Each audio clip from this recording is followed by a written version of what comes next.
Et là, eh bien, le blog en question ressort en premier résultat. Et donc l'information qui posait problème pour la personne, finalement, est toujours accessible en .com. La CNIL a mis en demeure Google pour que les traces des utilisateurs soient effacées, même en dehors de l'Europe. Google a la mémoire longue. Cette mémoire intéresse aujourd'hui les agences de renseignement américaines. Il y a 2 ans, le lanceur d'alerte Edward Snowden révélait qu'elle nous espionne avec l'aide des moteurs de recherche. Je pars pour Londres. Je vais rencontrer un membre de Wikileaks. Cette organisation, créée par Julian Assange, est connue pour avoir publié sur son site des documents classés secret défense aux États-Unis.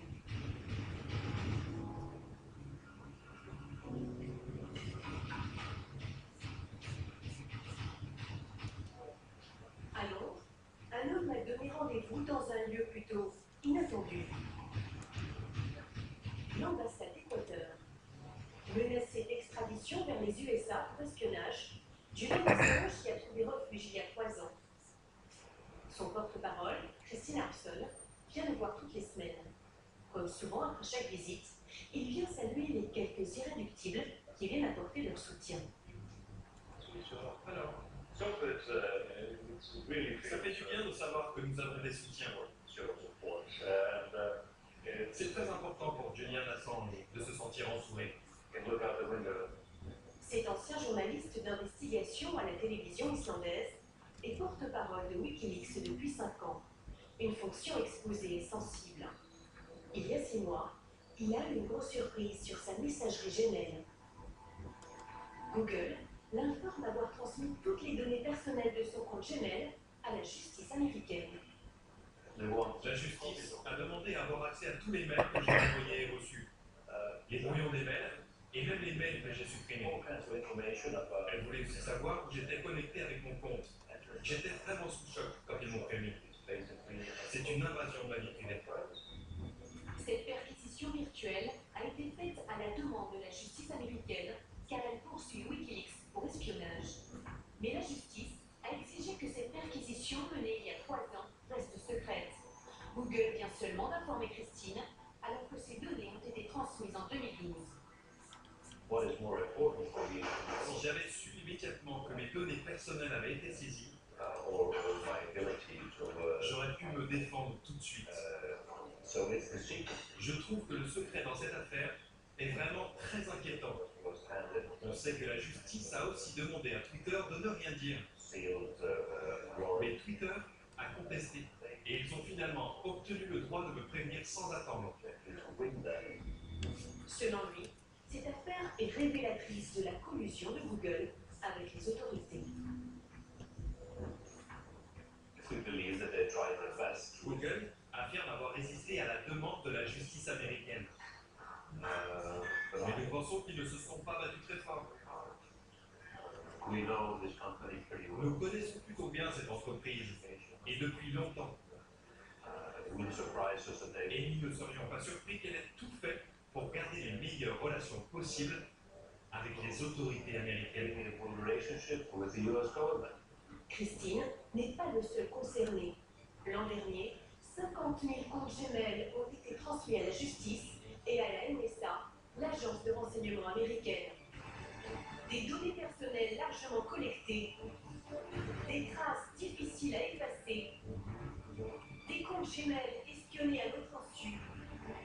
Pour protéger la vie privée, certains internautes ont fait un choix radical, se démobiliser.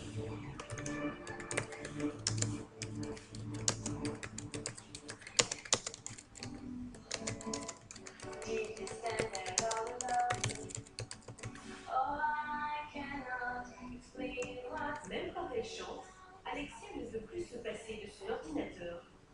Comme son frère Antoine, elle est accro aux écrans. Mais quand elle navigue sur Internet, elle a des habitudes bien différentes des jeunes de sa génération. Quand elle ouvre son ordinateur, voilà ce qui apparaît, un petit canard. C'est grâce à ce petit canard que cette étudiante en agronomie fait toutes ses recherches sur Internet. Ce qui a séduit Alexia, c'est ce slogan qui s'affiche sur la première page. Le moteur de recherche qui ne vous espionne pas. Contrairement à Google, ce moteur de recherche recherche n'enregistre pas l'historique de ses requêtes sur Internet. J'ai droit à ma vie privée, mais il n'y a pas de raison que quelqu'un sache tout ce que je fais sur Internet. C'est exactement comme si j'avais une caméra dans mon salon. Pour les mails, elle utilise une messagerie française équipée d'un système de protection Enigmail. Démonstration. Lorsqu'elle envoie un message à son frère, elle clique sur ce cadenas.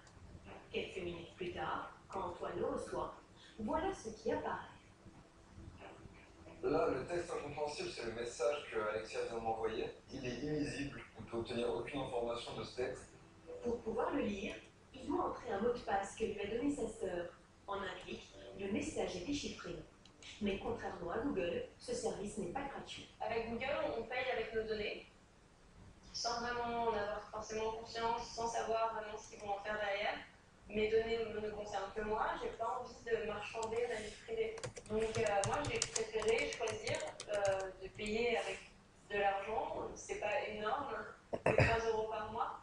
Et avec ces 3 € par mois, je sais que je reste propriétaire des mails que j'échange avec n'importe qui. Mais il y a un domaine où se démobiliser reste compliqué, c'est le téléphone. Alexia utilise encore un portable Android exploité par Google. Bonjour, ça va très bien. Alors, elle essaye de limiter ses traces. On va où en fait? Au magasin de musique. Pour se déplacer, elle a trouvé une alternative à Google Maps, OpenStreetMap, une application qui n'enregistre pas les déplacements des utilisateurs. OpenStreetMap fonctionne très bien. Leur objectif, c'est pas du tout de récupérer des données pour en tirer quelque chose et faire de l'argent. C'est vraiment juste mettre à disposition une carte pour les utilisateurs. Au final, Alexia et Antoine ont presque réussi à vivre sans Google. Aujourd'hui, de nouveaux moteurs de recherche viennent le concurrencer, comme les Français Quant ou Framavi. Mais Google a toujours une longueur d'avance et des projets un peu fous.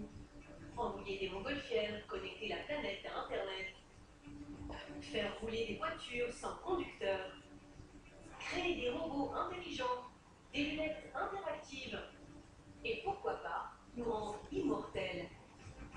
Alors, je peux toujours arrêter d'utiliser Google. Mais Google, lui, où s'arrêtera-t-il?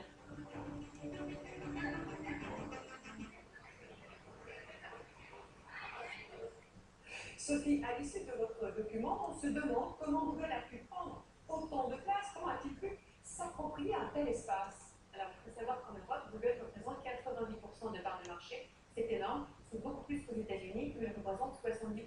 Alors, Google a surtout pris la place qu'on avait voulu lui laisser prendre. Et ses concurrents, en fait, comme Yahoo ou Bing ou Microsoft, ils ont beaucoup plus de mal à s'imposer parce qu'il se trouve aussi que Google est très performant. Il y a quand même des plaintes contre Google. Tout à fait, depuis 5 ans, il y a une série de plaintes au niveau européen pour abus de position dominante.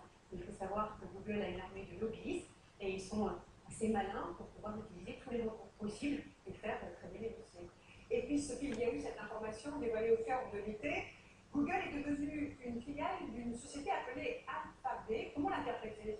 Alors en fait, le moteur de recherche Google garde le même nom. Ce qui change, c'est une profonde réorganisation de la société. Puisque désormais, il y aura une maison mère, Alphabet, avec la filiale Google, le cœur historique de Google, et puis les filiales du futur, c'est-à-dire tout ce que va faire Google à l'avenir, les voitures sans conducteur, les Google Glass, les drones, les robots, et tout l'investissement sur la santé. Et en fait, l'idée pour eux, c'est de se mettre en marche justement pour organiser l'avenir, mais aussi de se protéger en cas de condamnation d'abus de position dominante, puisque si c'est le cas, Google sera seul condamné, mais ni Alphabet, ni ses filiales ne le seront. Stratégie. Sophie, votre document se termine par quelques alternatives, quelques exemples d'alternatives à Google. Alors, est-ce que ça marche? Plutôt bien. Moi, j'ai testé le Go, qu'on a fait dans le sujet, je trouve que ça marche plutôt pas mal. Et puis, il y a le français, Quant, qui essaye de s'imposer. Alors, il y a encore un an, Quant avait une ancienne version, et les utilisateurs me disaient qu'à l'époque, c'était pas terrible. Maintenant, ils ont plus de nouvelles versions depuis 6 mois, et je trouve que c'est plutôt performant. D'ailleurs, il y avait 2 millions d'utilisateurs en avril, maintenant il y en a 6, donc c'est plutôt bien succès. Et puis la possibilité d'utiliser Google sans être repéré par le moteur de recherche. C'est possible en effet. Aujourd'hui, il y a ce qu'on appelle des filtres. Alors, il faut aller sur ce qu'on appelle dans le Start Page. Si vous allez sur Start Page, vous allez sur Google, sans que Google le sache. C'est donc possible. Absolument. Merci Sophie. Merci Sophie.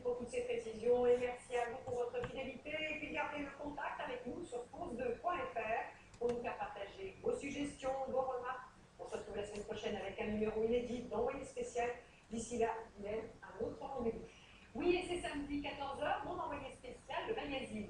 Cette semaine, ce n'est pas vous qui avez voté. Nous vous proposons le choix de la rédaction d'envoyé spécial. Un reportage sur les auberges de jeunesse.